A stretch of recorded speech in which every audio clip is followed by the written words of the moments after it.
Hello guys, this is your friend and we are back with the new fanfic. And if you enjoy the fanfic then please press the like button and subscribe to my channel for more fanfic like this.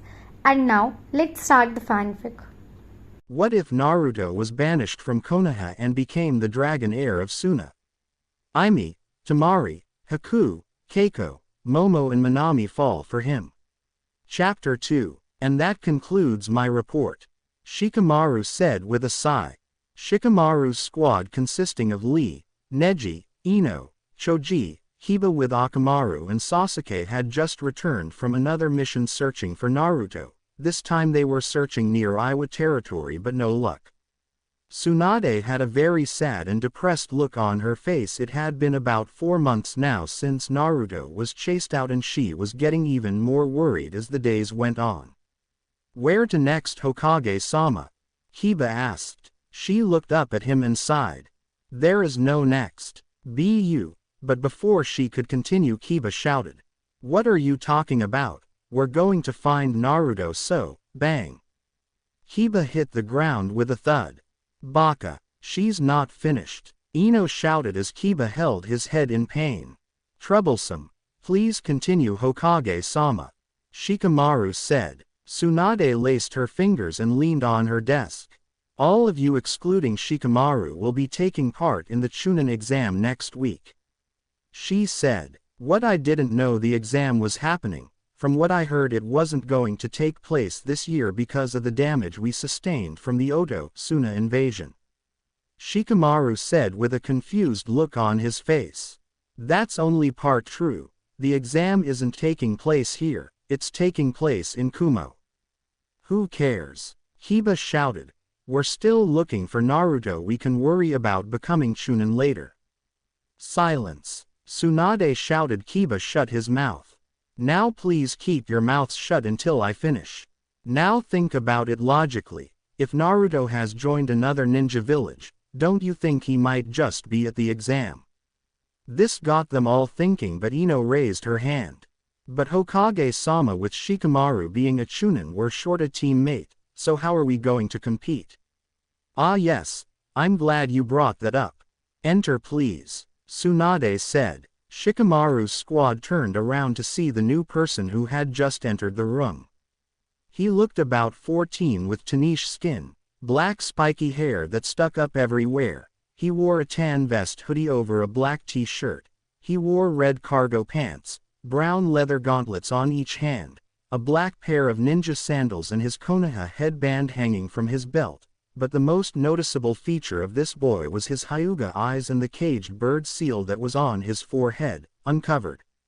Ino, Choji, meet Raken Hyuga of the branch family. Raken, meet your new teammates Ino Yamanaka and Choji Akamichi. Tsunade said. Yo, nice to meet you too. Raken said, sticking his hand out for a handshake. Hi, nice to meet you, Raken-san. Ino said, taking his hand. Why don't you tell them about yourself, Raken? You know, likes, dislikes and so on, Tsunade said. Sure, I am Raken Hyuga. My likes are American music, fried rice, training and reading manga in my spare time.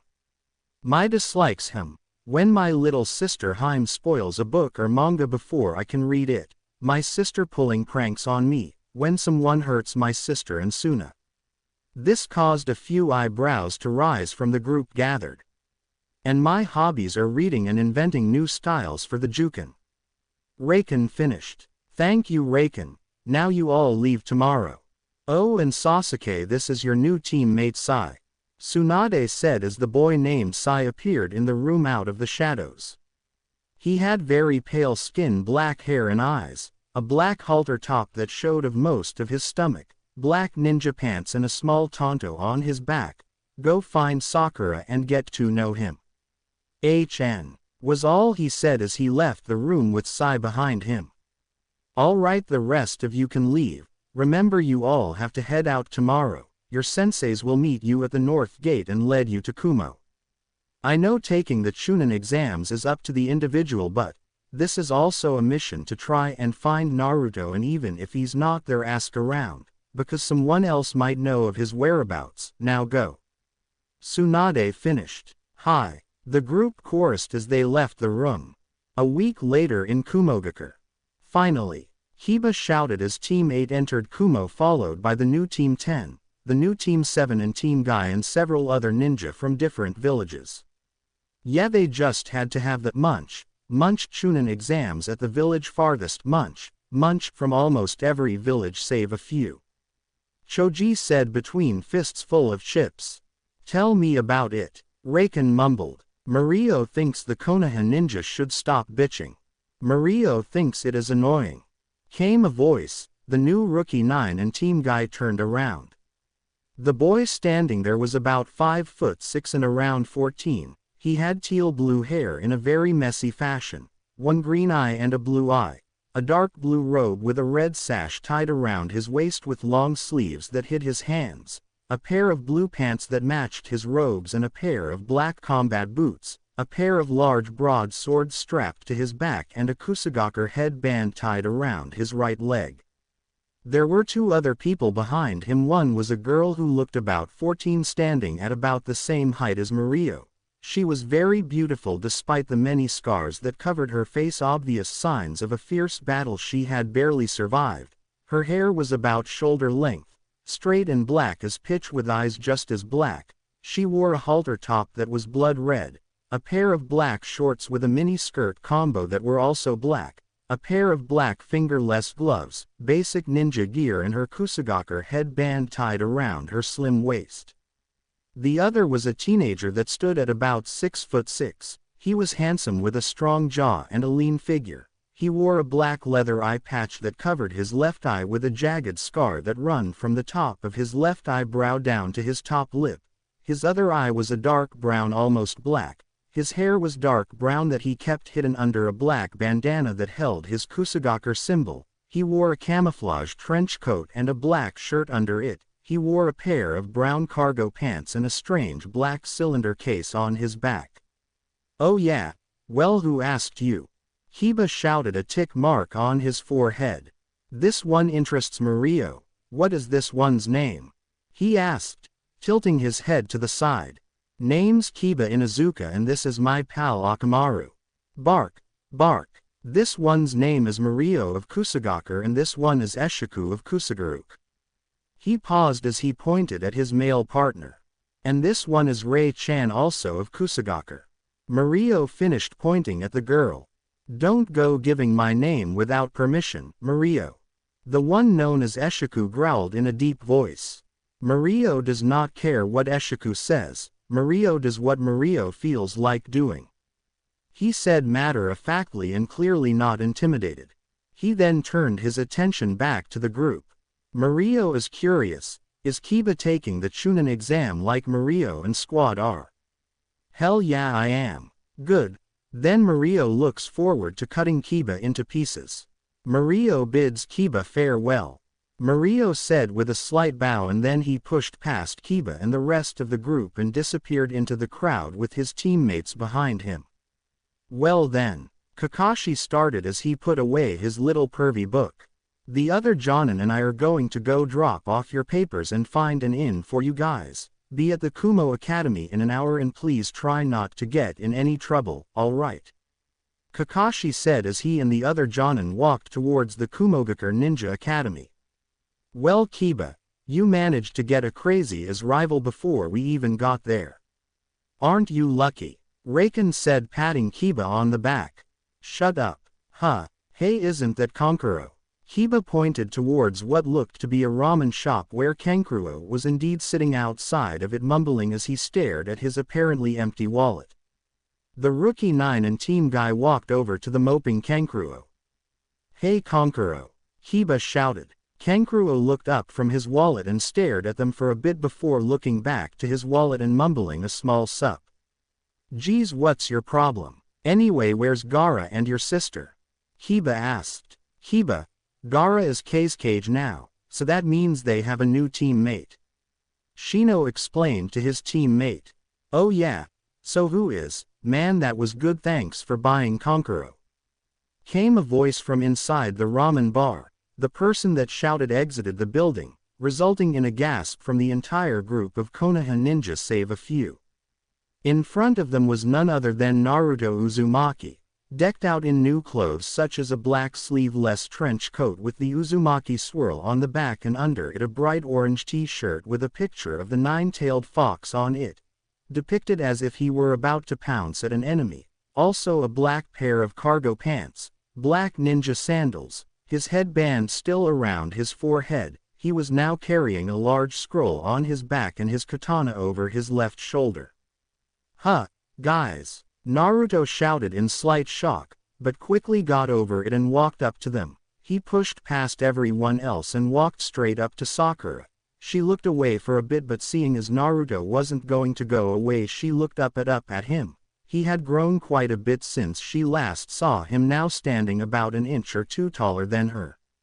"What?" she asked, slightly uncomfortable at his staring. "Sakura, I just wanted to." Naruto paused for a bit. Everyone froze, wondering what he was going to do to her.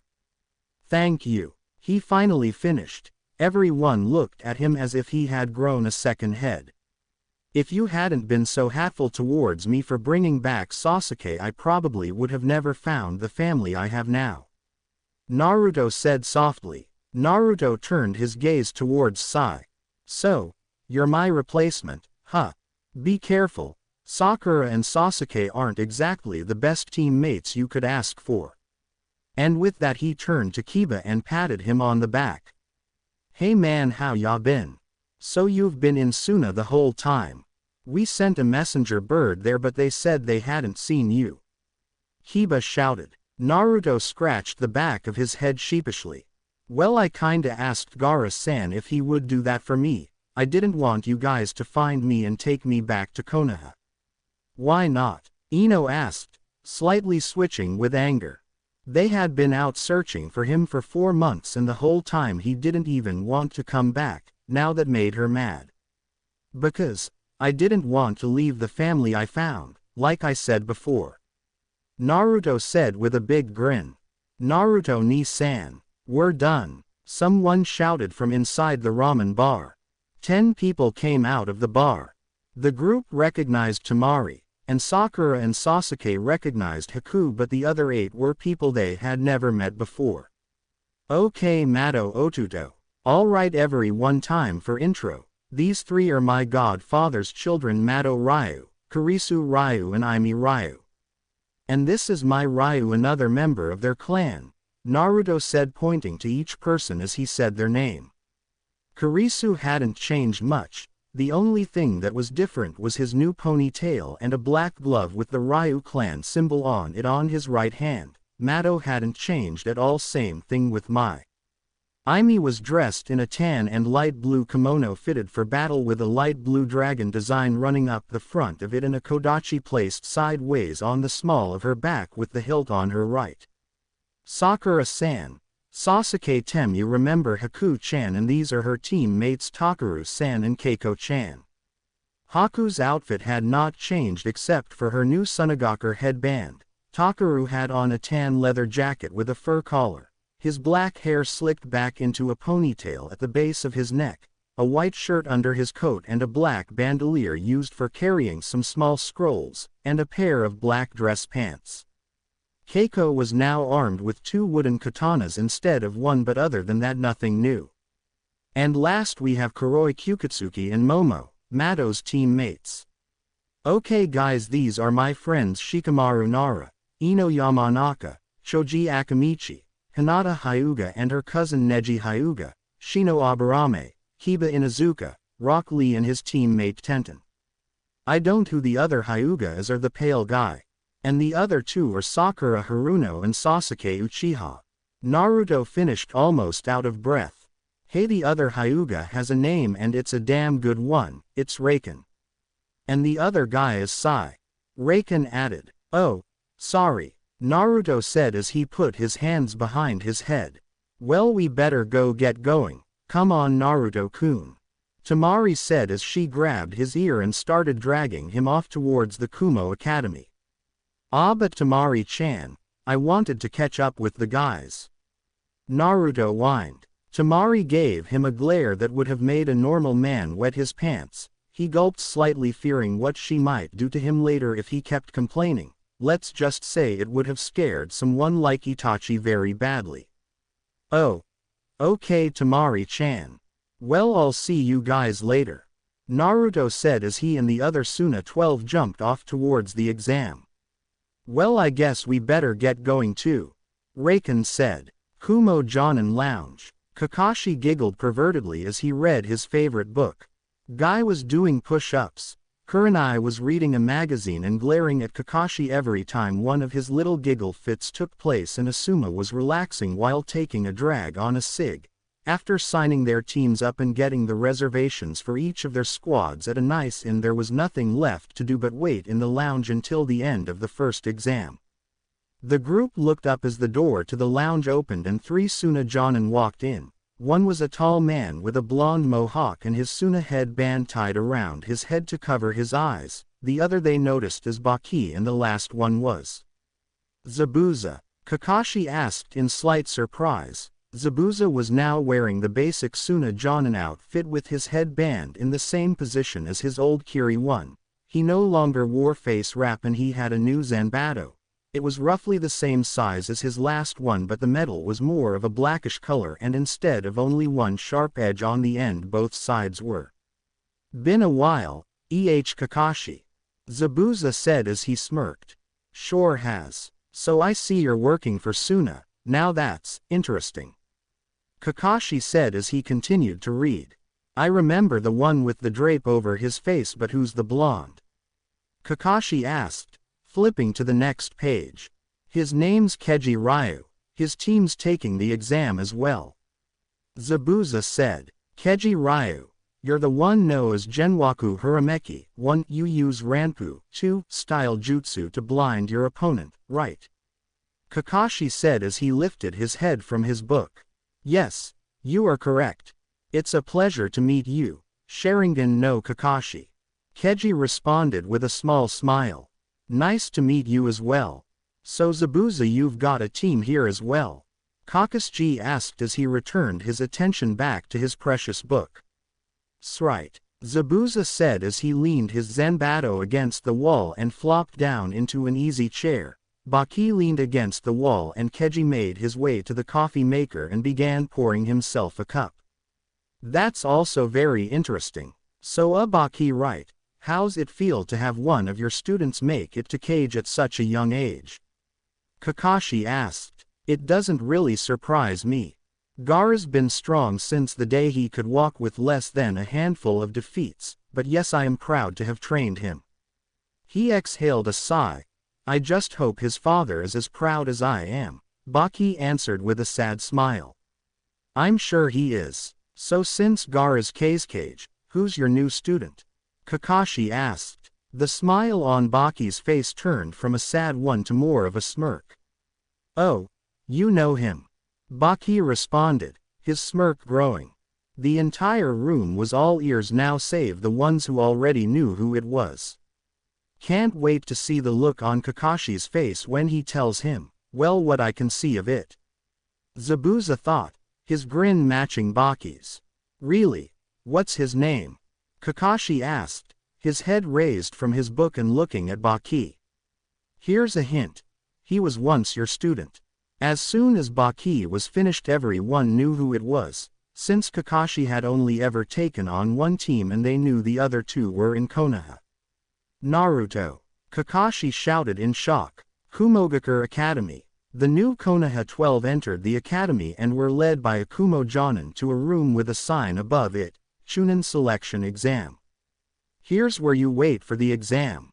A proctor will arrive shortly to give you the first test. Until then, do not start a fight or you and your team will flunk. Do not leave the area or you and your team will flunk. The Jonin opened the door to reveal a large room lined with desks and chairs.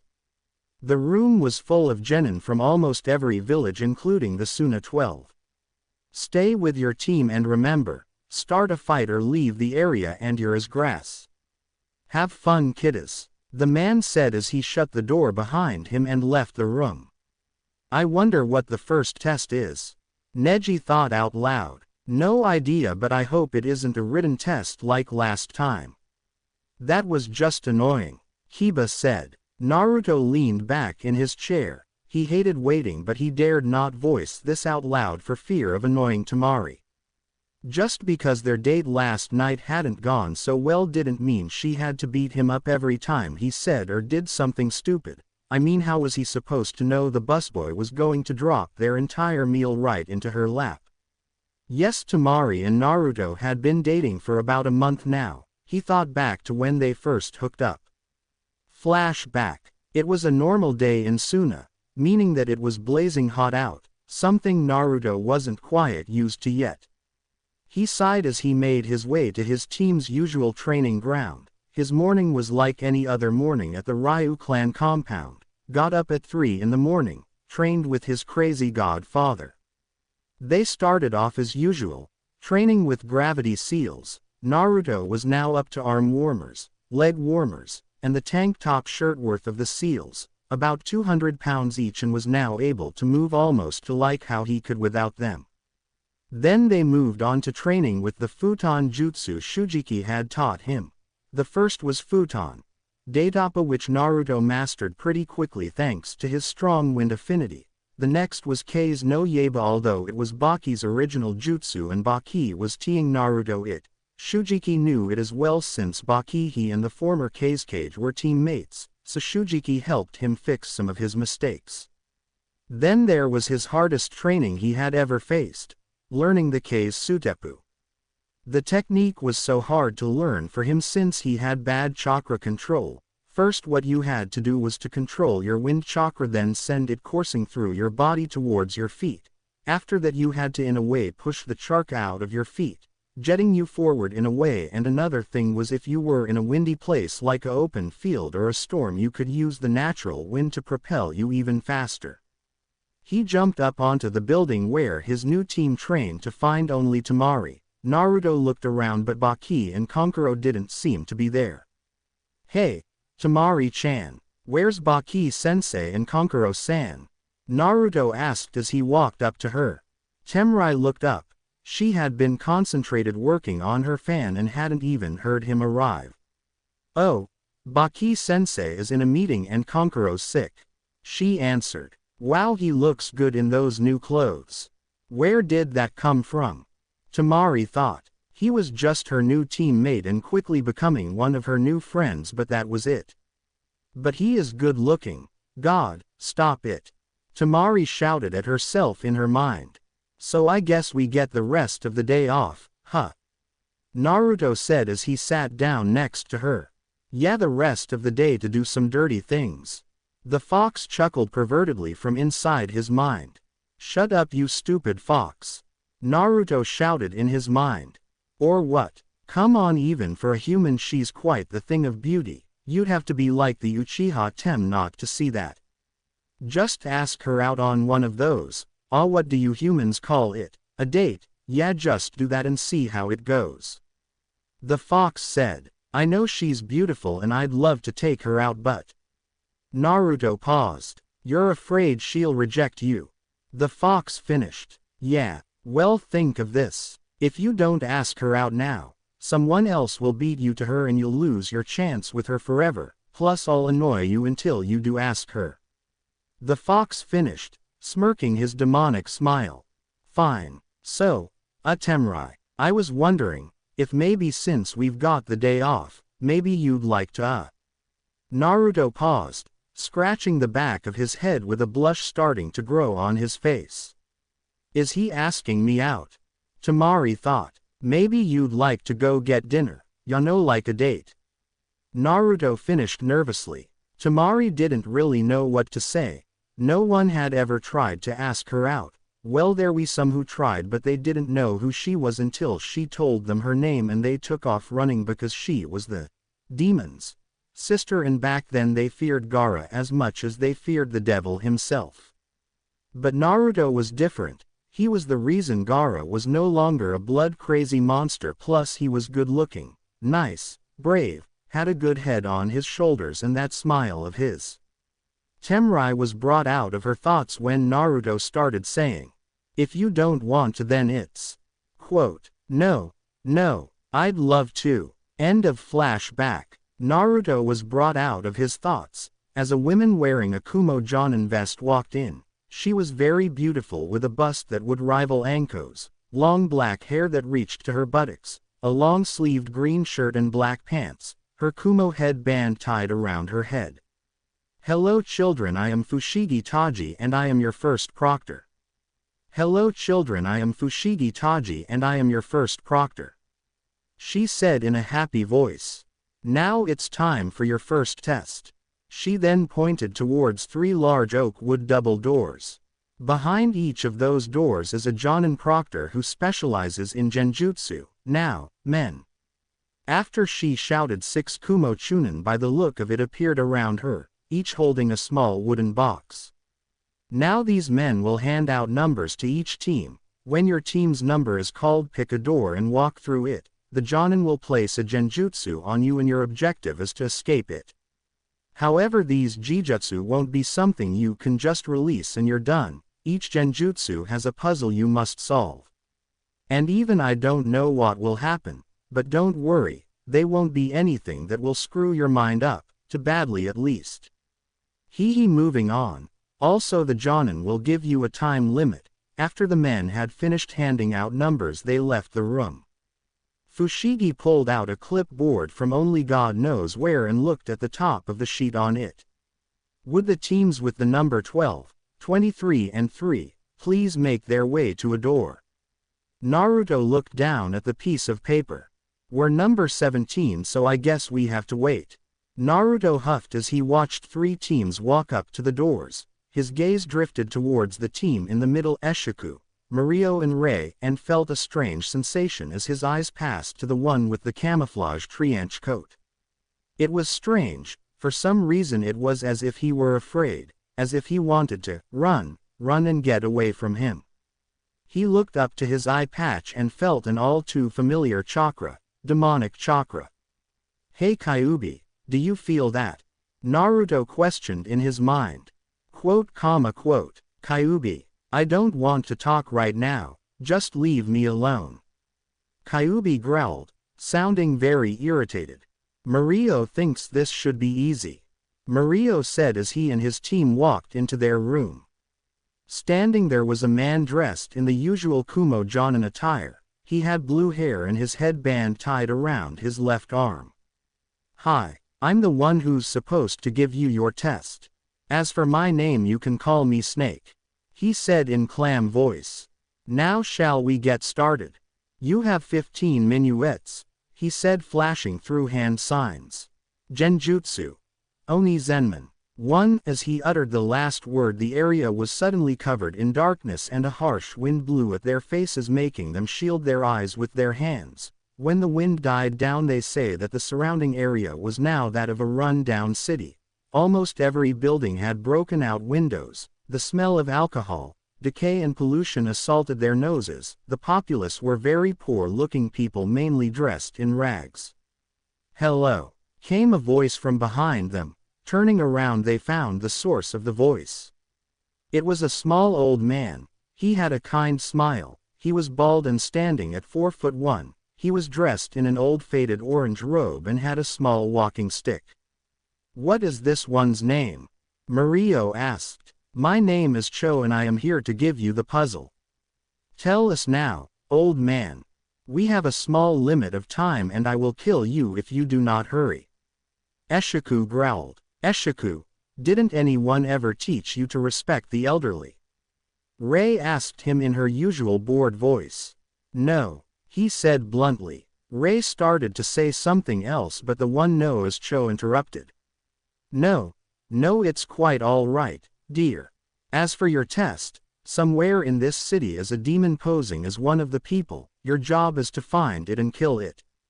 Easy, Eshiku said. He threw his left arm out to the side resulting in a poof of smoke near his hand. The smoke cleared to reveal him holding a camouflage compound bow. The bow was made out of chakra-enhanced steel, as were the pulleys. The string and cables were made of chakra-enhanced high-modulus polyethylene, which is what most compound bow strings are made of. There was a small label on the bottom shaft of the bow. It read, 800-pound draw. Do not attempt to pull.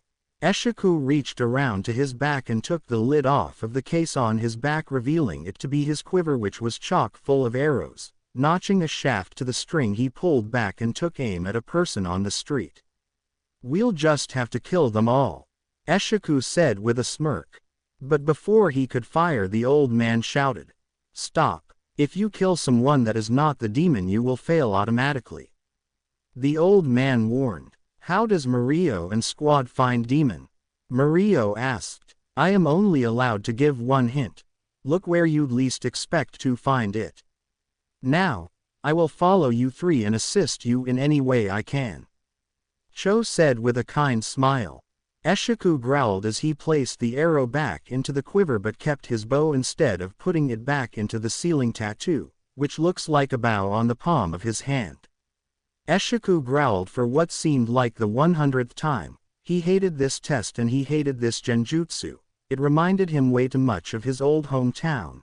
Before Eshiku moved to Kusagaker, he lived in an old town called Saidai, too, which the name had to have been a joke because the town wasn't prosperous in any way. The only thing it was prosperous in was homeless people. He had half a mind to kill the man named Snake when he got out. Mario thinks this one is the demon, or Mario thinks this one could be the demon. Mario said that at about every person they passed, Eshiku was on the verge of ripping his head off, but Rei was giggling a bit. She said it was kinda cute. Old man, isn't there anything else you can tell us? We've only have about 5 minuets left, Eshiku said. I'm sorry but no I can't, he replied. Then Eshiku sensed it, a demonic aura. You're just now sensing it, boy, came a voice from inside Eshiku's head. What? You mean you sensed it from the beginning and didn't tell me, you damn bird? Eshiku roared with anger from within his mind. I am no mere bird. I am the Gobi no Taka, 3 of the Biju, and you will treat me with a little more respect, boy. Go Hain roared. Tisk, I'll deal with you later, foul, Eshiku said as he closed their mental a shaft free from his quiver and notching it to his bow he pulled back and aimed at Cho. The old man's eyes widened, slowly looking up at the arrow that was now embedded in his skull, the feathers of the arrow touching his forehead while the rest was sticking out the back of his head. He began to howl in pain, before dropping like a sack of potatoes. Eshiku is an idiot, Mario shouted in anger. Shut up and watch, fool, Eshiku growled, as if on cue. Cho's skin began to peel off, revealing it to be just a disguise. Now instead of the kind old man, it now looked more like a goblin with green skin and warts everywhere. A large wind blew at their faces again, making them shield their eyes. When it stopped, they were now back in the room at the Kumo Academy. Good work, kids. You pass with flying colors, Snake said with a smile. Mario apologizes for calling Asaku an idiot, Mario said. Forget it, Eshiku mumbled as he pushed the double doors open with Mario and Rei behind him. They walked up to their first proctor. We have completed our test, Eshiku said. Very good, kids. Now you'll have to wait here until the end of everyone else's test, so please take a seat, Fushigi said, pointing towards where they had been sitting. As they made their way to their seats, the other 2 teams came out of their rooms. One team walked out of the classroom, an obvious sign that they had failed. The 2 boys of the team looked as if they had seen a ghost and then got attacked by it, while the girl was a sniveling mess of sobs. The other team didn't look so bad, but they too left the room as well. Kiba leaned up against the wall. His team had just finished their genjutsu. In the genjutsu they were supposed to find their way out of a maze that was easily the size of Konoha, but with his sense of smell, Hinata's Byakugan and Shino's bugs, they had an easy time of it. Kiba watched as Reiken, Choji and Ino walked out of their room. They walked up to Fushigi, said that they had passed and then sat down. It had been about an hour or so, with several teams passing and several teams failing. So, how is Tsunade Bachan? Came a voice from beside Kiba. He didn't move or even look at him. She misses you, of course, Naruto Yubaka. I know that you finally have a family and all now, but there's a lot of people who miss you back home. Kiba said, turning his head to look at Naruto. I know, but there's 10 times as many people who hate my guts. And I miss her too. The first month or two in Suna was kind of hard. Naruto said, sadness apparent in his voice. Kiba hated to admit it, but he had a point. He didn't even know why so many people hated him. For a while he thought Naruto was just a bad kid, but after getting to know him a bit better he found that Naruto wasn't a bad kid at all, just kind of annoying. Would you do me a favor, Kiba? Naruto asked. What? The next time you see Tsunade-Kasen, please tell her that I love her and miss her. Naruto said. Sure thing, Naruto, but will teams 6, 17 and 1 please make your way to a door? Fushigi shouted. That's my team, I'll see y'all later. Naruto said as he, Kankuro and Temari made their way to the door in the middle. Naruto looked to his right and saw Sasuke's team and glared at him. Sasuke returned the glare. I will kill him. I lost to him once and that won't ever happen again. Sasuke thought darkly. Man, this isn't going to be easy. I suck at genjutsu. Naruto thought as he racked his brain trying to think what it might be. Even thinking so hard he didn't realize that the expression on his face had turned into a scowl which a certain Uchiha brooder was trying to match. See him, honey. That is the Jinchuriki of the Kyuubi. Really? I didn't know there were any others like me, and my god is he hot. Hey, Yugito, you with us or are you making goggle eyes at that Suna nin? Meow. Came a voice from beside Yugito ni the Jinchuriki of the Nibi no Nekomata. She was dressed in a black top that turned gray when it reached her chest with a small flower-like pattern on the right side of it. Her hair was a light blonde in ponytail she kept together with some bandages. She wore a pair of black pants with a flower-like pattern on her left leg that matched the one on her shirt. She had bandages that went up her arms and a string of beads that ran up her right arm plus black fingerless gloves. Turning around she saw one of her teammates and one of her only friends. Oh sorry Ryuto. Ryuto is an OC sent to me by Flaming Magnum. Thanks for letting me borrow him. I was just spacing out. Yugito said with a smile. Ryuto was about the same height as Yugito. His hair was black and in an afro. He had a blue shirt with a cat design on it, a black and white cat on his shoulder and a pair of white shorts with pockets he used to hold kunai in and a pair of black gloves. Yeah, you do that a lot. Ryuto laughed. Yugito glared at him but in a playing manner. Anyway, Kai is an OC sent to me by Q Narusaku. Thanks for the OC. This test should be pretty easy for you, Ryuto said. Well, genjutsu is my talent, so yeah, this should be easy. The one known as Kai replied.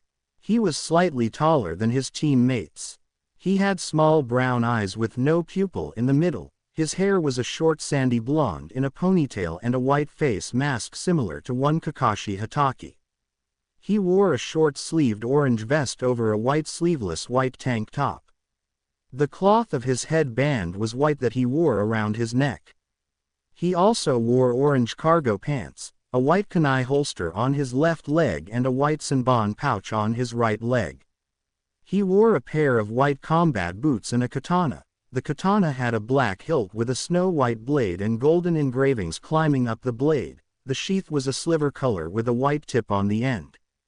Yeah, we should have an easy time with this one, right Kyo? Ryuto asked as he scratched the back of his cat's neck. Enter your respective rooms please.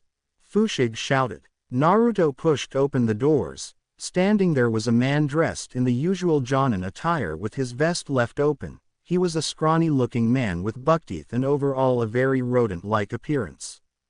Hello whelps and welcome. I am Nezumi. Now get ready for the worst 15 minuets of your lives.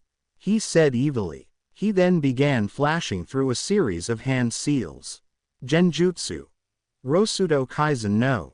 4 In a flash of lightning Naruto, Kankuro and Temari found themselves in new surroundings. No longer were they in the little room at the Kumo Academy but were now at what looked to be an old battlefield. The area, for as far as the eye could see, was covered with the skeletal corpses of man, women and horse. Rusted swords and katanas littered the ground. Rotted spears stuck out of the ground like bamboo shoots. Splintered shields with withered insignias of their former lord or country lay out upon the ground. Naruto, even though he knew it was an illusion, couldn't help but feel honored to stand among these fallen soldiers, this place where these men and women had made their grave fighting for those they loved and held close. Naruto felt slightly foolish, but still, this was what it was like to be a soldier, to live and die for the sake of your village or country, to die to protect the ones you love. Lovely, Temari mumbled as she kicked a cracked skull out into the field. The ground began to rumble as the skull hit the ground. The skeletons began to rise from the ground, grabbing their old rotted or rusted weapons, some picking up the molded banners they once held when they were alive. "Great Temari, look what you did now!" Kankuro shouted. They prepared themselves for battle. Kankuro pulling out Karasu, Temari grabbing her fan and Naruto pulling out his katana. As the walking dead neared them, a spirit appeared in front of them. It was dressed in red samurai armor minus the helmet. His giant mop of hair was a pale white that he kept in a ponytail, and he was armed with 2 katanas and a kodachi on his left side. "I am Isamshi," the deceased samurai introduced, "and in this illusion the only way out is to find my corpse and free my spirit. You see, long ago during this battle I fought and slew many men, but nearing the climax of the battle I was outnumbered and driven back into a corner. While I was defending myself from the seemingly endless spears and swords, one made it through. This spear had a forbidden ninjutsu forged into it. Should it stab someone and then the wielder of the blade fall to his hands, his spirit will be sealed and forever walk the battlefield on which he died. And that is what happened to me. Now please, you have heard my story, find my corpse and free my spirit so that both of us can leave this forsaken place." As he spoke the last word, a wind blew and his spirit went with the wind. "Okay, Temari Heim, would you do the honors?" Naruto asked as he made a small mock bow. "No problem. Kamedachi no jutsu," she shouted as she waved her fan at the oncoming dead. The strong jutsu sent the frail walking skeletons flying. "Come on, let's find this guy's body and get out of here." Futon. Datapa. Naruto began running and smashing through the undead. It wasn't all that hardly seemed to break pretty easy. "Where do we look for this guy's body?" Naruto asked as he blocked an attack from a dead soldier encountered by slashing its skull in two. "Well," he said, "a corner, so let's look for a corner." Kankuro shouted, as he launched Karasu towards a group of dead and began smashing them and cutting them to pieces as he ran. "Ah, I got it. Kage Bunshin no Jutsu," the result being about 100 Narutos in the area. "Alright guys, take out these walking bags of bones while we look for the dead samurai." "Right boss," all the clones chorused, some taking out kunai and others drawing their katanas. "That should buy us some time to look for Isamshi's corpse," Naruto shouted. "Yugito's team, hello, my name's Snake and I'll be giving you your test," he said as he began flashing through hand sign. Genjutsu. Hateshinai Mero, 5. As soon as the genjutsu hit, it shattered. To say Snake was shocked would have been an understatement. "Hey, I guess that one was too weak for you guys. But try this one on for size." Genjutsu. Oni Indo. 6. But that too shattered. Shock was now replaced with anger. How could he, Snake the genjutsu master of Kumo, have been beaten by mere genin? "Are we done yet?" Kai asked in a mocking, bored tone. Snake glared at him but then saw why he had lost. Instead of Kai's usual small brown eyes, they now were a sliverish color with red, crescent-shaped pupils. So this is the kid Yaji is always bragging about, the last in the world with the Akane U. Snake thought. He exhaled a deep sigh. "Since I can't seem to a genjutsu on ya, then I guess you pass." He sighed again. If this ever got out to Yaji, he would never hear the end of it. Yugito and her team walked out of the room and told Fushigi that they had passed.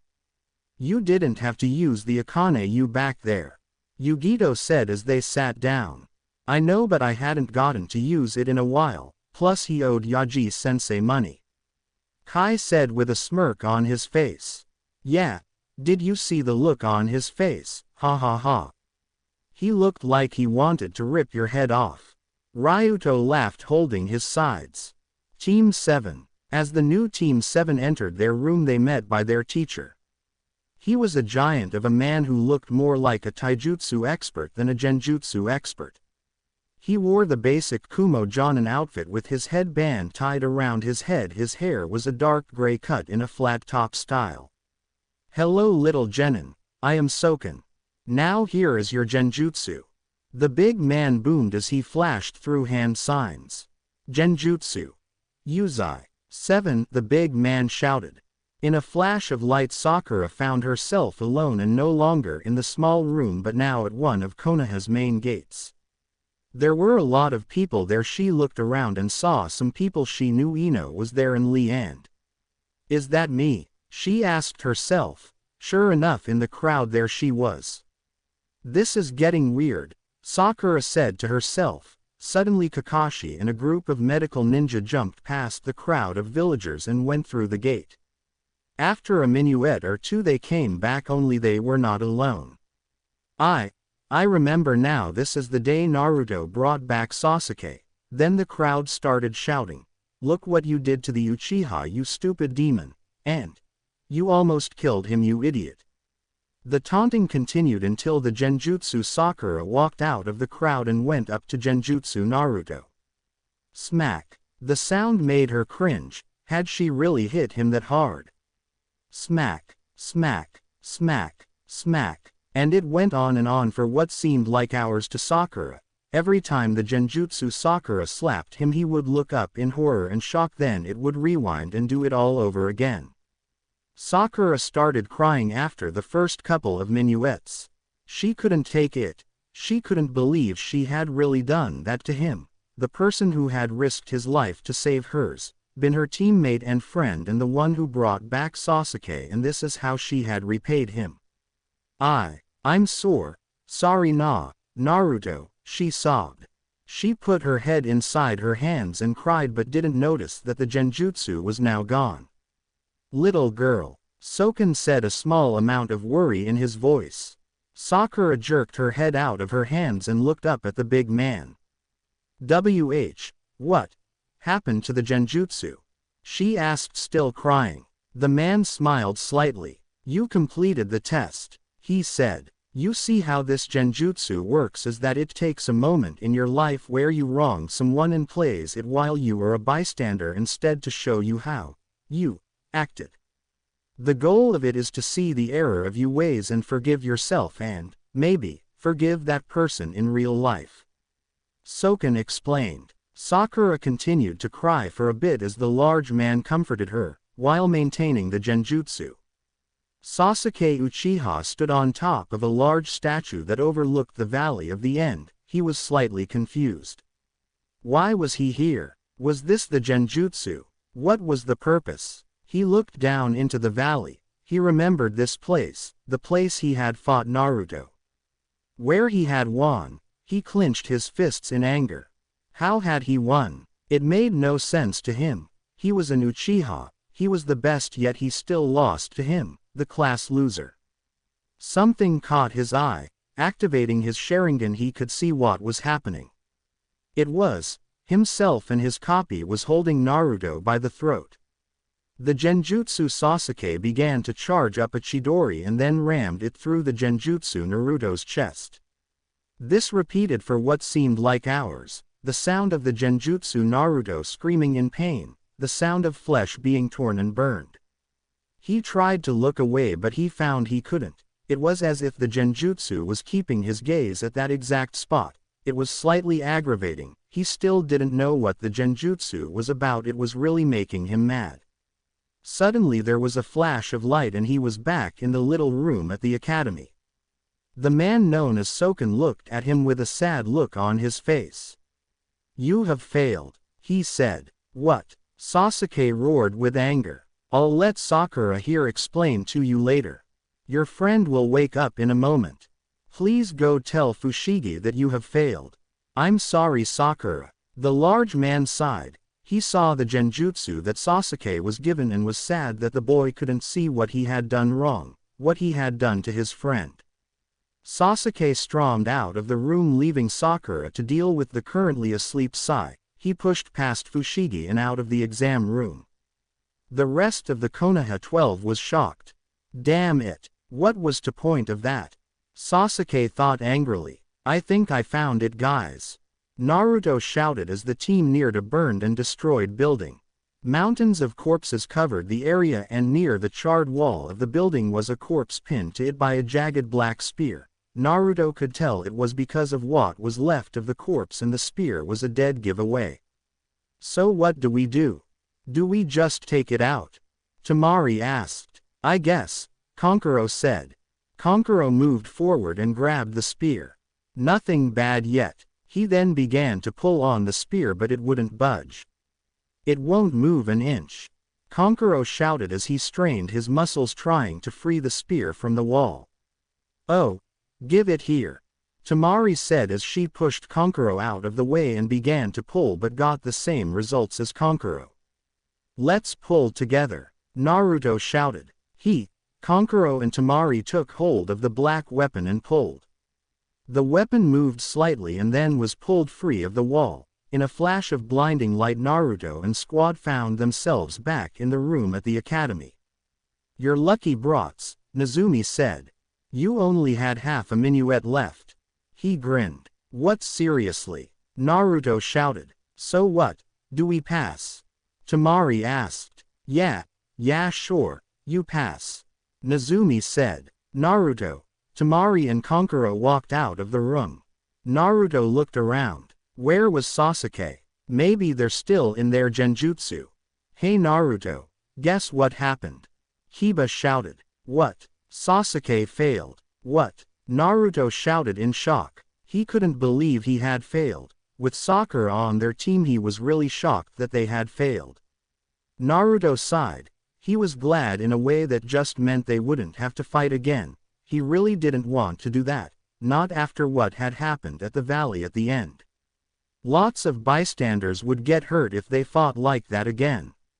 All right everyone, listen up, Fushigi shouted. The first exam is now over. With about half of the original teams being eliminated, the next test will be easier for us but not for you.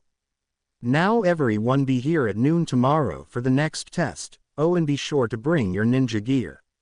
She finished dramatically. Naruto was deep in thought about the next test as he left the room, but failed to notice the pair of cat-like eyes locked onto him. Naruto Uzumaki, I think I'd like to get to know you better. Yugito, are you talking to yourself again? Ryuto shouted, making her jump. Blood slowly dripped from the mouth of Akumo Chunin as he struggled to keep himself alive.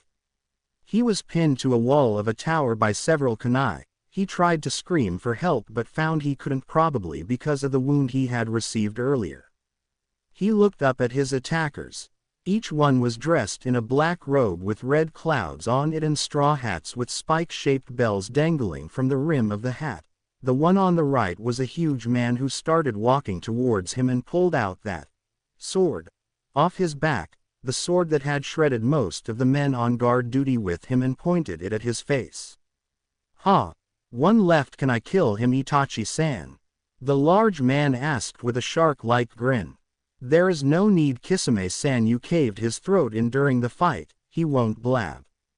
Itachi said with his normally calm face. Ah, but he can still write. Kisame grinned as he swung his sword and ripped off the Kumo Chunin's hands. The Chunin's eyes widened in pain as he stared at the two bloody stubs that used to be his hands. Hey, he had a point, yeah, the third member of their team said with a smirk. The shark man hefted his sword, the Samahata, onto his shoulder and looked out towards the city of Kumogakure. Hey, 3 Jinchuriki in one place. This could get very interesting. Hey Deidara-san, which ones are we hunting again? The Scourge of Kirigakure asked with his shark-like grin. The Jinchuriki of the Kyuubi, the Gobi and the Nibi. Hey, that's quite a chore list. Kisame grinned, the anticipation of the upcoming fight making him shake in excitement. The Nibi might not be much of a problem, but, Deidara started. The other 2 might be more of a problem, yeah. Hey, do I sense cowardice? Kisame asked. Deidara glared at Kisame. Deidara-san does have a point, Itachi said. A gentle breeze blew through his hair as he stared out at the city. If the Jinchuriki of the Kyuubi and the Gobi become comrades or friends, it could become problematic. If that happens, we nab the Gobi and the Kyuubi when they're not together. That's simple. Now when do we strike? Kisame asked. After the Chunin exam. When our targets are recovering from their previous fights at the final exam, that is when we strike. Now have you left the clues? Itachi asked as he turned towards Kisame. Yeah, I scattered clothing and such from a local bandit gang around and a couple of corpses from the group that tried to mug us on the way here. Kisame said. Good, now let's go. And with that said, the 3 nuke nins disappeared into the night. Akumogakure training ground. Sasuke Uchiha continued to punch the boulder in front of him, imagining each time that it was either Naruto or Itachi. Sweat streamed down his brow, his fists sore and covered in his own blood. He stopped pounding the boulder to dust and instead began kicking it. It was around 8 p.m. and it was a beautiful night with the stars out in full glow. I have to get stronger, to avenge them and to kill both of them. Sasuke thought angrily as images of Naruto and Itachi flooded his mind, each one making him more angry than the last. So this is the guy Orochimaru-sama wants, right? A husky voice said from the shadows, a small trail of smoke coming from the cigarette in his mouth. He was talking quiet enough not to be heard by Sasuke. Okami, is he hot? He makes me just want to rip of his clothes and ride, came the voice of a girl next to the first person. Another voice cut her off, the voice of noble and arrogant sounding person. For Kami's sake, please refrain from filling our heads with such perverted filth. Those books are poison to your mind and the author is a moron. Oh, shut up, Kazoku Tem. Jiraiya-san is amazing and you're just a pampered little brat. Kazoku Kinzoku growled with anger. Kazoku was very tall for his age, standing at about 6'3" at 13. He wore a black hakama and a gray jinbauri with the kanji for metal on the back of it and black ninja sandals. His black hair was in dreadlocks that he kept all together in a ponytail except for one that hung over the left side of his face. His eyes were a dark gray color and an Odo headband tied around his forehead. His features were of someone born with a strong body and high cheekbones. A katana in a gray sheath hung from his belt. Hey, well, Akiko, at least I'm not some whore, how can't wait to lose her virginity. Akiko glared at him and let's just say if looks could kill, Kazoku would be dead 5 times over. She was a very pretty girl with red hair tied up in a loose ponytail. Her eyes were a dark green with a few flecks of red. She wore a red 2-piece bikini with yellow flame marks on it and a pair of yellow shorts, her Odo headband tied around her waist and the basic ninja gear. Both of you knock it off before I add you to my collection.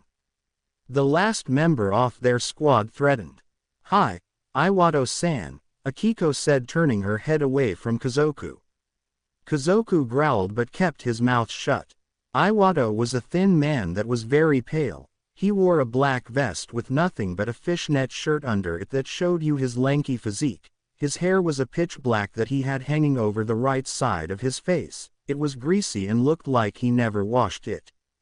His pants were a pair of tattered black jeans with the face of a skull on the left leg acting as a knee guard. They looked like they had seen some abuse. Iwado wore his headband around his left arm. On his back was a huge black object that could only be described as a coffin. It had metal outlines that held the object in place and making it very sturdy. On the front of it was a real skeleton engraved into it. its skull cracked on the right side. Now let's get this over with. Iwato stood from where he was hiding and jumped down about 3 yards away from Sasuke with the other two landing behind him. Uchiha Sasuke, right? Iwato asked with a devilish grin plastered on his face. Sasuke glared as he pulled a kunai free from its holster. What do you want? Iwato didn't say anything but continued to grin as he pulled the coffin off of his back and slammed it on the ground next to himself. Iwato charged at him with his arms behind him, a kunai in each hand. Sasuke jumped away from the charging Oto shinobi. Sasuke's eyes widened as he felt a presence behind him. Glancing over his shoulder he saw Kazoku. Flipping around, Sasuke slammed his fist towards the other enemy ninja, but just as his fist was an inch from his body, several metal spikes shot out of his body and captured his fist. Sasuke activated the Chidori without hand signs and broke free and tried to slam the electric attack into his chest, but Kazoku disappeared. Sasuke landed on the ground. What was that? He asked. Kazoku stood in front of him and took his jinbaori off and then the top part of his hakama, revealing his bare-muscled chest. That was my Kekkei Genkai, the Kinzoku Myakuhaku, one which allows me to control any metal in my body. Very similar to my old sensei's Kekkei Genkai, only he used bones. Take a guess who that was.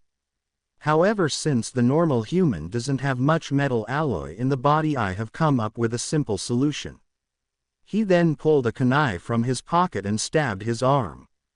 Sasuke thought he was crazy until he saw that the kunai started sinking into his body. Kazoku gritted his teeth but kept a confident smirk the whole time. Kumogaku. So what do you guys want to do? Naruto asked as he, Kankuro and Temari walked down a street. Let's go eat, Kankuro shouted. Temari walked up to Naruto and hooked her arm around his. Let's go to a place with karaoke, Temari said. Naruto looked around the street and pointed at a big sign that said, Maji's all-you-can-eat buffet.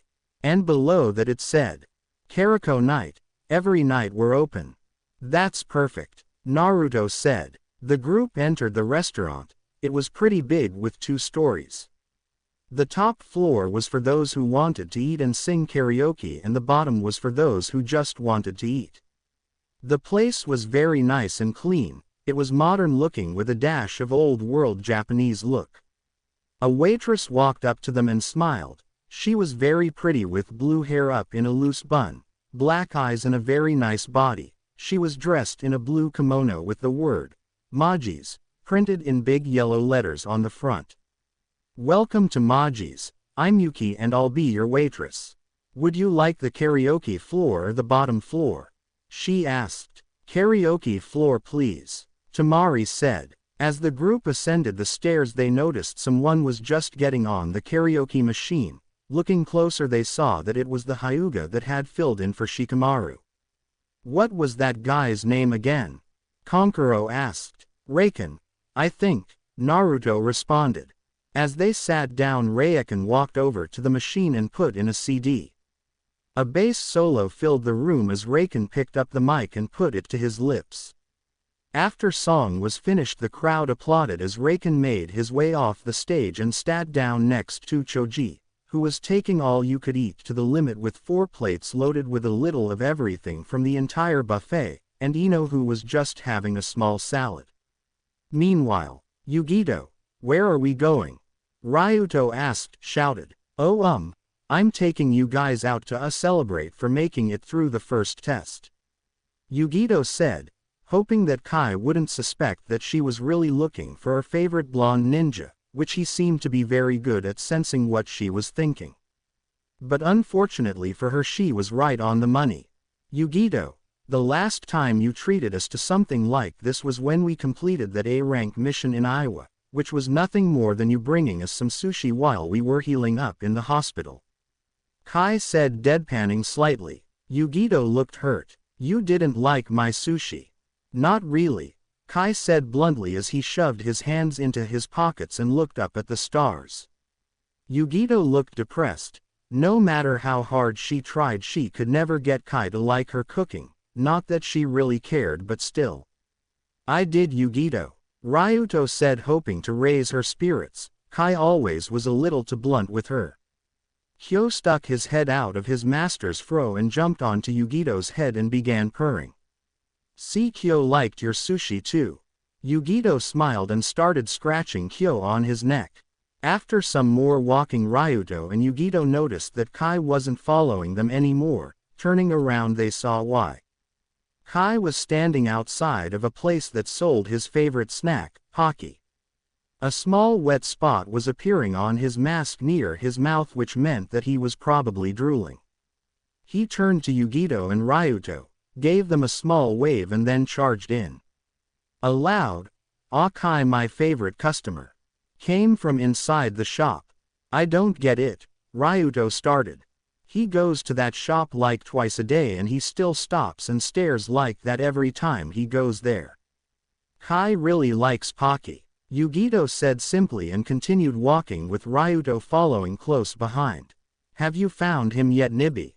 Yugito asked her tenant. Oh yeah, no doubt about it. I can sense that overstuffed, walking chakra powerhouse from about anywhere on the planet. The cat demon responded. Then why didn't you tell me where he went earlier so we could have followed him? Yugito asked, slightly angry. I wanted to see you sweat, dear. The cat demon chuckled as she sensed her jailer getting angry. Back with Emo King and the new sound team. Sasuke panted heavily as he jumped away from Iwato, a giant bone club in his hands. The ground shattered where Iwato had missed. Iwato had some small cuts and the left side of his face was covered in blood. Sasuke fell to the ground and slid to a stop. He looked at the three ninja in front of him, Sharingan flaring bright red in the moonlight. The girl known as Keiko had some bruises covering her body mixed with some small cuts. Kazoku was covered in dirt but no known visible cuts or bruises. The three sound ninja advanced on Sasuke. Iwato used a jutsu and his coffin flew over to him and he put it back on his back, smiling a menacing grin as the bone club broke apart into smaller bones and flew back into the coffin. Akiko moved her left fist away from her body and shouted, Kaden. Okibi Kobushi, too. Her fist was engulfed in a mini inferno with flames so bright it lit up the entire area. Kazoku stuck out his left hand as well and metal from his body began to form around his fist until it made a kind of metal glove with spikes on the knuckles. I'm reaching my limit, Iwato, and I can tell you are as well. Kazoku said calmly, sweat dripping from his brow and panting slightly. Iwato spit some blood out of his mouth. Tisk. Pant, shut up. I hate to say it but Kazoku is right. I can probably pull off one more Okibi and then I'm spent. Akiko said, panting as hard as Sasuke. Fine. Iwato said irritably. He raised his hand and pointed at Sasuke. Uchiha Sasuke, if you still strive for power, meet us here after the final exam. From there a group of Orochimaru-sama's most trusted men will take you to him personally, which is a great honor. The three then disappeared from the area, leaving a tired and worn-out Sasuke with a growing smirk on his face. Back with Naruto and crew. Well, hey, I wanna be a rockstar. Hey, I wanna be a rockstar. I don't own the end of the song, Rockstar, by Nickelback, or any part of the song for that matter. Naruto and Kankuro bowed as the crowd went wild with applause. Naruto had been the lead singer and Kankuro was the second voice. The two went and sat down in their booth next to Temari as the next person got ready for his turn. You sure he's here? Yugito asked Nibi as they stood outside of Maji's all-you-can-eat buffet. Yes, now go get him, honey, Nibi said in a happy voice.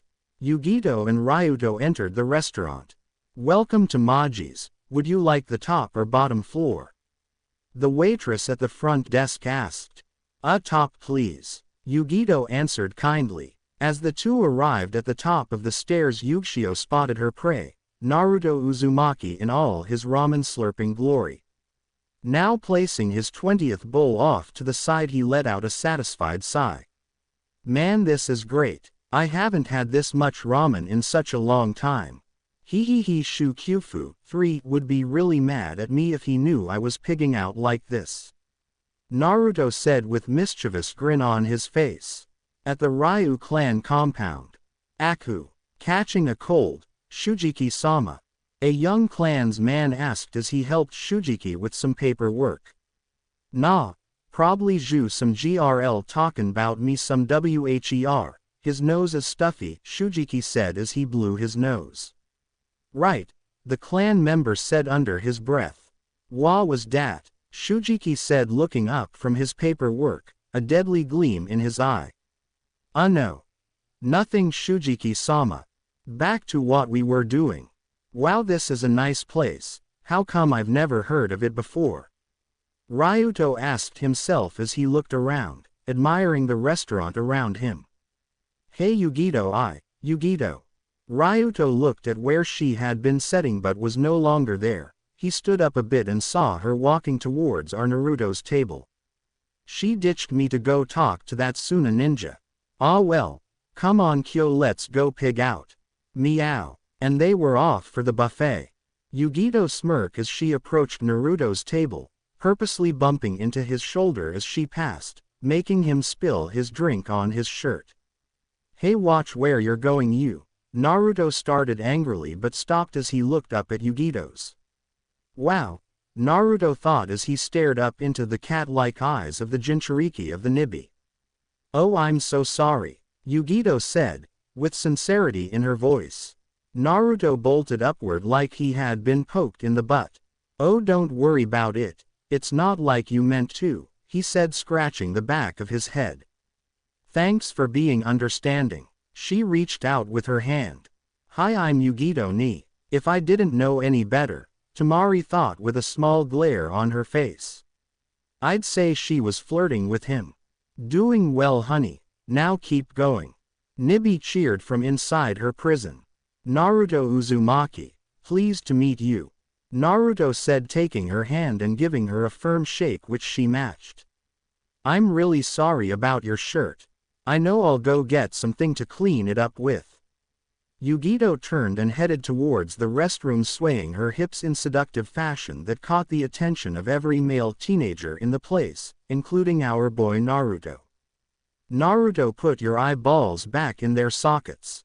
Tamari said dangerously. Naruto smiled sheepishly but didn't say anything. Yugito returned after a bit with a damp washcloth in hand. Here, let me help you with that. She bent down and began rubbing the spill spot on his shirt. Naruto looked slightly flushed but didn't say anything. You're a bit too close, my friend, Tamari thought angrily. They're all better, Yugito said happily as she rose, slightly giving him a peck on the cheek. Naruto's blush flared to something that would put Hinata to shame. This small display of affection had gone unnoticed by Kankuro but not by Tamari. She is so dead, Tamari thought as she pulled her fan off her back, jumped out of her seat and brought it down on top of Yugito, who moved out of the way just in time. What the hell, Tamari? Kankuro shouted. Tamari shouted a battle cry and charged forward and slammed her fan down again. Temari's eyes widened in surprise as a boy with an afro and a cat on his shoulder appeared in front of her and elbowed her in the gut. She flew back a bit but didn't lose her footing. You okay, Yugito? Ryuto shouted. Ryuto's appearance had changed, as did his cat Kyo. Ryuto now had cat-like eyes, fangs and long slender claws instead of fingernails. Ryuto and his family use the same style as the Inuzuka, except they use cats, and Kyo, usual black and white, was now a red color. It's okay, Ryuto. I just pumped into Naruto-kun over there and she got jealous. Yugito blushed slightly as she realized she had just called him Naruto-kun. Tamari was radiating with killer intent, directing it at all Yugito, which made everyone around her back away a few steps. Tamari-chan, please stop. I'm sure Yugito-san didn't mean to. Naruto was sweating bullets. She was so scary when she was mad. Two Kumo Chunin appeared in the room. What's all this then? One of the Chunin said, looking between Tamari and Yugito. Well, he continued after getting no answer. It's nothing, sir. I'll see you later Naruto-ku. I mean San. Yukishio smiled nervously and hurriedly left the restaurant with Ryuto behind her. After saying their goodbyes, Ryuto and Yugito went their separate ways. A blissful smile adorned her face. My little girl's growing up, the Nibi said, pretending to cry with joy. Oh, be quiet, Yugito said to her tenant playfully. She pulled out the key to her one-bedroom apartment and unlocked the door. It was a nice place and very clean, as you would expect from someone who was part cat. It had a small bathroom, a kitchen with the basics, a small den with a TV and a couch. Her bedroom was very small with only a bed for one person, a small dresser and a mirror. She sighed as she pulled the wrap out of her long ponytail and let her pale blonde hair hang down. After using the bathroom and changing into her sleep attire, she flopped down on her bed and let her tired muscles relax. You know, Yugito Uzumaki has a nice ring to it. Nibi, she shouted in her mind, a small blush spreading across her face. She smiled, though she thought it had a nice ring to it as well.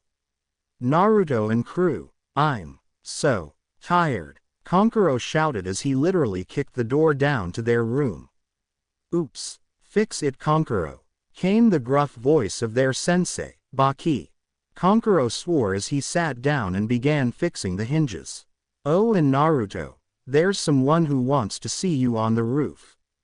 Baki shouted from the other room.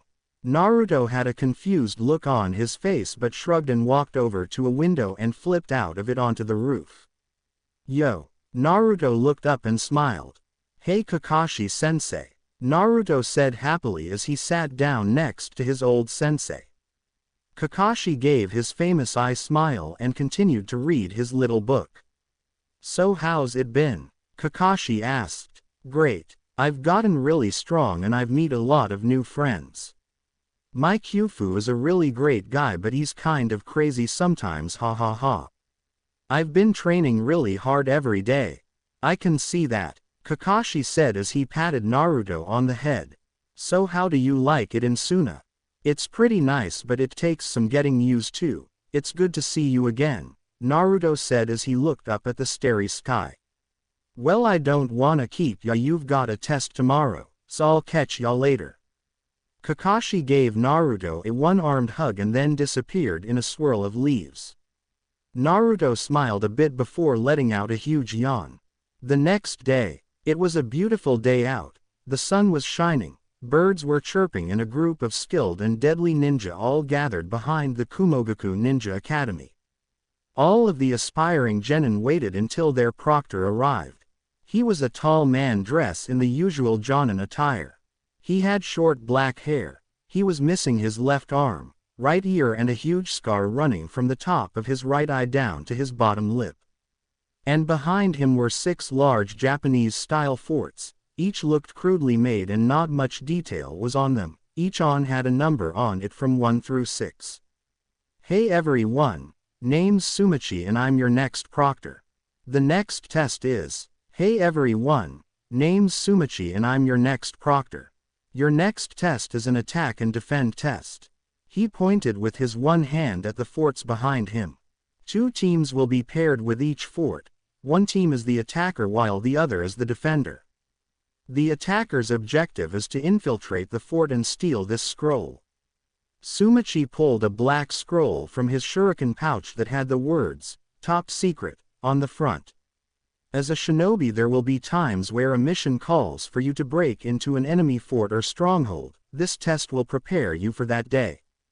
The attacker will be given a basic map of the fort showing all visible entrances and exits and the basic location of the scroll, while the defenders will be given a more detailed map showing trapdoors, a detailed map of the interior, and the exact location of the scroll. Now here's how things will work. Each pair of teams will be given a half an hour. If the attacking team takes the scroll and returns it to me, the attacking team wins, but if the defending team protects the scroll from capture and it stays in its original place during the time limit, then the attacking team loses. However, if the attacking team takes the scroll but is unable to make it outside due to the efforts of the defending team, such as a battle that turns into an impasse or the time runs out, the group of proctors observing each fort. He paused as about 30 shinobi dressed in black outfits, kind of like the ones that the Konoha proctors wear, appeared behind him in a cloud of dust, each wearing a sadistic grin. We'll decide on which team did the best based on the casualties of each team and on how each team performed their objective. If both teams have impressed the proctors equally, then they both pass. Now, by using the numbers from yesterday's test, we shall decide who does what. One of the proctors handed him a clipboard. All right, teams 17, 1, 95, 45, 9 and 27, you are attackers. Naruto's team, Yugito's team, a random team, Team 10, Kurisu's team and Iwado's team stepped forward. All right, you 6 are the attackers, here are your scrolls.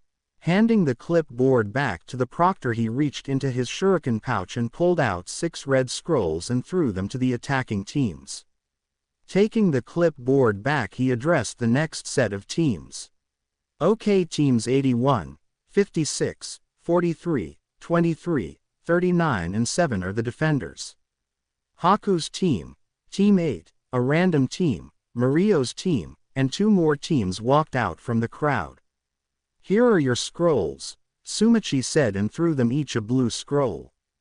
You each have 10 minuets to examine your map, then I will pair you guys up. After that the defenders will an extra 10 minuets to set up a defense at their fort, and during that time the attackers can work on their battle plan again, and then it begins. And the teams set off getting ready. Naruto pulled open the scroll and laid it out on a flat rock. This should be pretty easy, don't ya think? Naruto asked as he began examining the map. He pointed to the front gate. The gate won't be much of a problem. Temari or I could handle that pretty easy, then again we could just jump over the perimeter wall. Yeah, but whoever our enemy is might be expecting us to do that, so let's go through the gate. Konkuro pointed out. Good point, Naruto said as he scratched his chin. All right, tell me what you guys have in the way of tools. My fan, of course, about 20 kunai, some bomb tags and about 16 yards of wire. Temari said, putting her hands on her hips. And where do you keep all that? Never mind, anyway, my puppets and all their gear, some kunai and shuriken, a roll of bomb tags and some smoke bombs.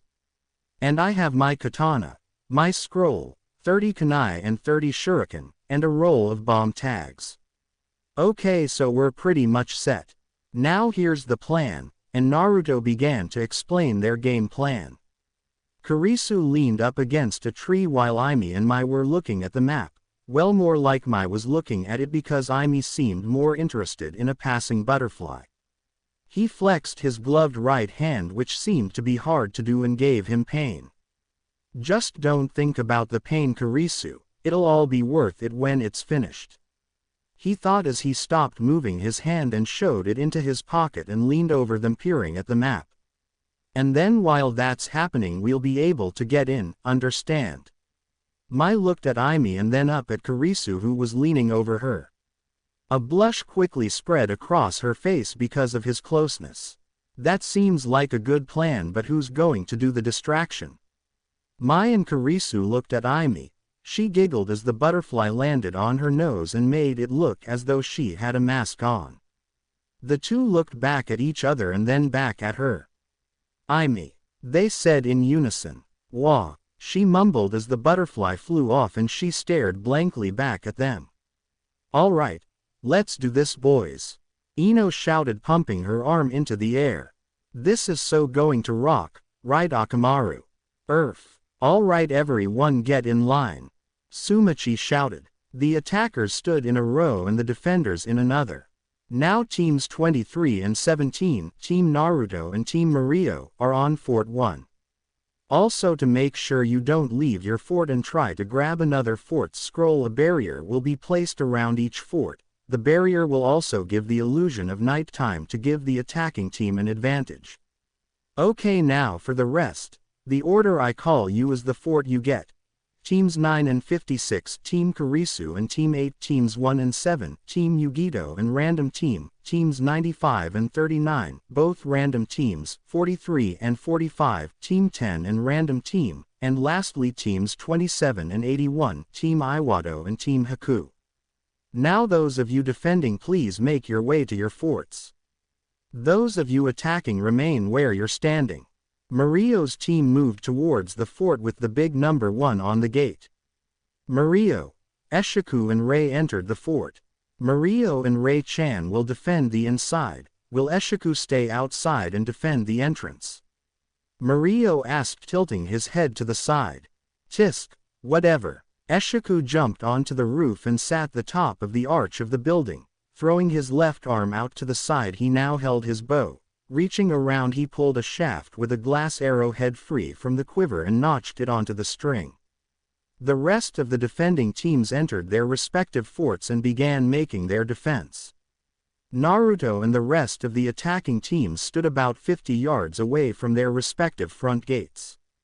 Around the perimeters of the forested area, 3 proctors each stood making hand signs, and together they shouted, Shueiki Jutsu. Yoinokuchi Kengoku, 1. A large black cube covered the area.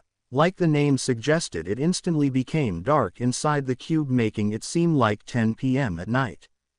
The attackers stood still for a while, waiting for their eyes to adjust to the darkness. Go! Sumichi shouted, and the teams were off towards their targets. I can't see a damn thing. Eshiku growled under his breath as he waited for the enemy to approach. Maybe I should use it, he thought absent-mindedly, leaning back on the roof with his bow notched not out of reach. Remember, boy, I told you to never use it unless you had to.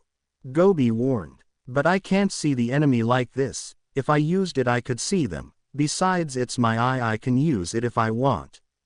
Why, you ungrateful, I'm the one who replaced your eye after it got cut out. Or did you forget that little tidbit of information? Besides, you know how much strain it puts on your body. Gobi said, narrowing his yellow hawk eyes from inside his prison. Eshiku became silent but stared, moving his hand towards his eye patch. Boy, I told you, but Eshiku cut him off. Shut up. You're the reason I hurt Rei and lost my eye in the first place, or did you forget that little tidbit of information? Eshiku growled mockingly with a pang of guilt and remorse in his voice and ripped the eye patch from his face. Behind it was a bright yellow hawkeye that was visibly clear in the dark. Eshiku growled in pain as the demonic chakra began flowing through his chakra network, but now he could see in the dark as well as he could in daylight and shoot with pinpoint accuracy. There they are, Eshiku said with satisfaction as he drew up his bow and pulled back on the string. The glass tip of his arrow began glowing blue as he began applying chakra into it, and he fired. We're almost there, Naruto whispered as they jumped from tree to tree. Their eyes widened as they heard the sound of cloven air. Look out! Ack! Temari screamed in horror as the flying projectile went straight through Naruto's heart and out his back. She sighed in relief as the Naruto went poof and was replaced with a log. Kankuro jumped behind a tree and unwrapped Karasu. What the hell was that? Kankuro shouted to Temari, who was taking cover behind another tree not far from him. Tisk! Damn, that was just a replacement. He pulled 3 more glass-tipped arrows from his quiver and notched them. The first arrow began to glow a bright red, the second glowed an electric blue, and the final one gave off a ghostly white glow. Using my elemental chakra, boy, Gobi said with anger. With the Gobi, each tail has a different type of chakra. Since he has 5 tails, so Eshiku has access to all 5 types of chakra. Shut up. You owe me for making my life a living hell no other man has been faced with. Boy, is he wrong. He scanned the area with a watchful eye. Where are you? Eshiku thought. Fort 2. Hiba and Akamaru tensed as they heard a noise. Hiba pulled a kunai free from his kunai holster. They stood atop the main gate and were on full alert. Show yourself, Hiba shouted. He waited for a bit and strained his ears and eyes to try and catch any glimpse of the enemy. Sweat lightly began dripping down his forehead. If he even so much as reacted slowly to a sound, it could mean that the enemy would get him and he'd be dead. "Whatcha doin'?" Kiba nearly jumped out of his skin as a voice came from his right. He fell on his butt and looked up. Standing where he had before was the light blue-haired girl Naruto had introduced as Imi Ryu. "Wah, what the hell, you almost frickin' gave me a heart attack," Kiba shouted. "Oh sorry, I'm Imi Ryu and you are?" she asked sweetly. "I know who you are. How do you know who I am? Have you been spying on me? Hentai," she screeched and smacked him across the face, covering her chest with her other hand as if he could see through her shirt. Kiba fell backwards and nearly off the perimeter wall. Baka, Naruto introduced us just the other day," Kiba shouted, rubbing the red hand print of his face. "Really? I don't remember you. Oh well." Sniff, sniff. "Why do you smell like a dog?" she asked. She looked down and suddenly squealed with delight.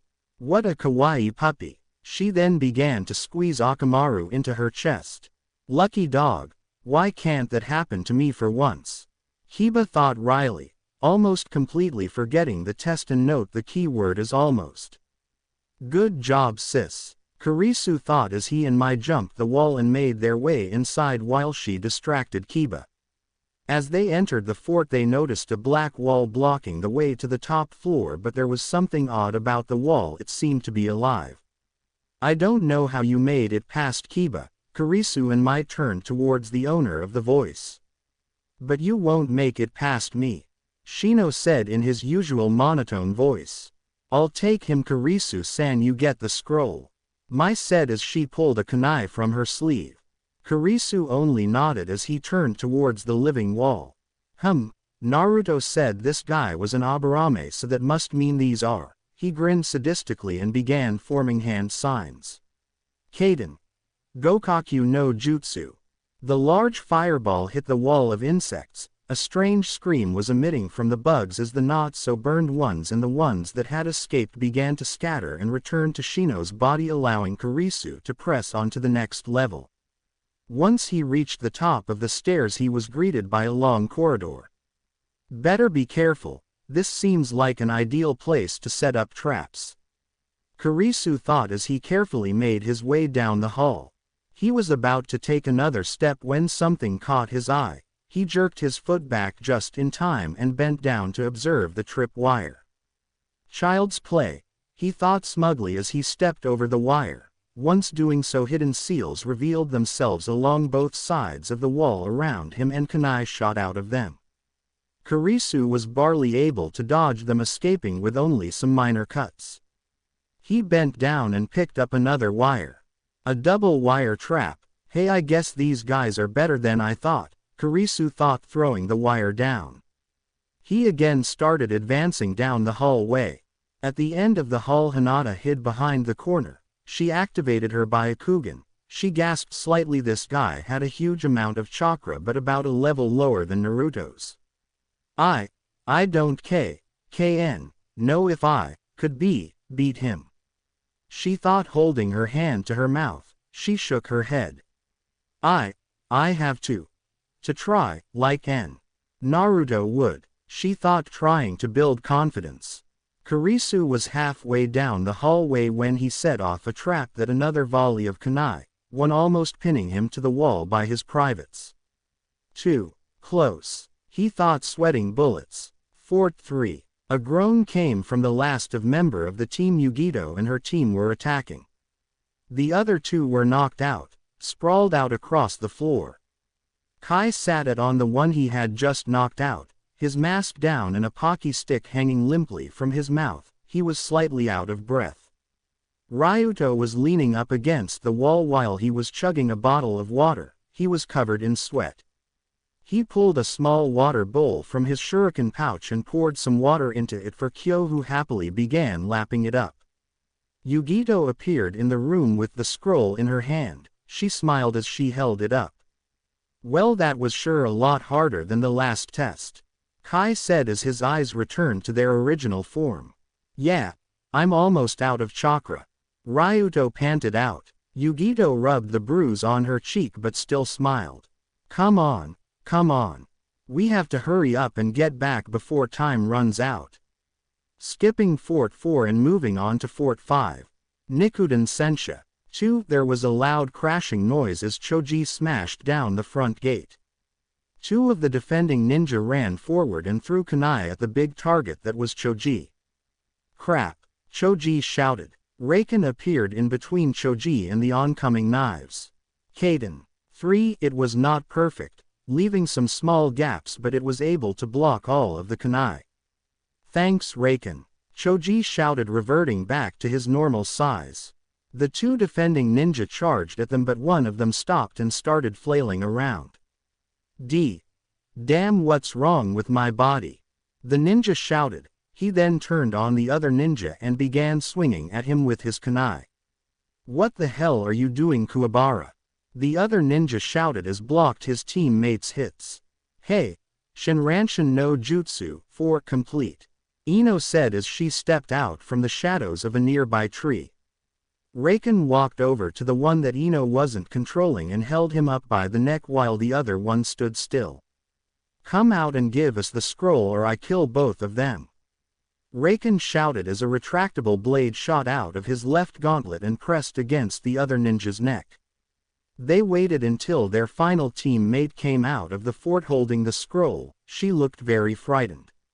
Here now, please don't hurt them. She pleaded as she rolled the scroll to Raken. He picked it up and threw it to Choji, who checked it in case it was a fake. It's the real deal, Choji shouted. Good. Now let's move, guys, dinner's on me. Raken shouted but quickly looked like he regretted saying it. He had only known Choji for a short time and already knew how much the big bone ninja could eat. All right. Fort 6. Kaden. Okibi Kobushi, 5. Akiko shouted as she rammed her fist into the ice mirror that was currently in her and her team's way. She kept pushing the attack. It seemed to be making headway, but the ice kept fixing itself. She jumped away from the ice wall and leaned on the floor. Iwado gave an amused snort but kept quiet as he took a drag on his cigarette. That was impressive, Haku said as she appeared in the ice mirror. But it's going to take a lot more than that to break these walls. Iwado's eye narrowed and placed his coffin horizontally right before 2 ice mirrors smashed into the corridor from either side of them. The coffin blocked them effectively. Haku seemed slightly surprised that he sensed the mirrors coming. The coffin creaked open and bones began to fly out of it and formed into a giant club. Iwado backed down the corridor a bit. Ha! Iwado shouted as he swung the club at the clear wall and demolished it. Come on, he shouted. Akiko and Kazoku jumped through first, with Iwado coming in last after he pulled his coffin out from between the 2 walls of ice, which slammed together with a great force. HMPH, glad I made the framework of my coffin out of chakra enforced steel. Iwado thought as he put it back on his back. As he examined his new surroundings, he noticed that Kazoku was already fighting a girl with a wooden katana that seemed to be flowing with chakra. Akiko and I shall continue on, Iwado shouted. Kazoku pulled his katana up and blocked Keiko's strike. Kazoku grunted slightly, which they took as an okay. Back to Fort 1. Come on out, you pieces of shit, aha. Eshiku thought as he fired the volley of 3 arrows. The first arrow missed the cloaked figure running through the wooded area, which burst into fire when it hit the ground. The second arrow barely tipped the top of his head, reached a tree and released a shock wave of electricity. But the third arrow hit head-on, releasing a full blast of concentrated wind which sliced the person to pieces. One down. What the? Eshiku growled as he noticed that what he had hit was a puppet. He felt the air move behind him and swirling sound. Jerking around, he saw a blue orb of energy with a kid holding it. Rasengan, Naruto shouted as he shoved the orb of chakra at Eshiku's face. Eshiku jumped up, avoiding the hit to the face, and instead took the blow into the gut. Eshiku was sent spinning into the night air, his arrows flying everywhere. He lay on the ground face down and began pounding on the ground in anger as blood slowly leaked out of his mouth. Shit pound, shit pound, shit pound, shit pound, shit pound, shit. How could I let myself get caught? He looked up at Naruto and glared. He slammed his palm onto the ground. Ninpo. Yas no Enpea, 6. All of the arrows began to lift off of the ground and pointed up at Naruto.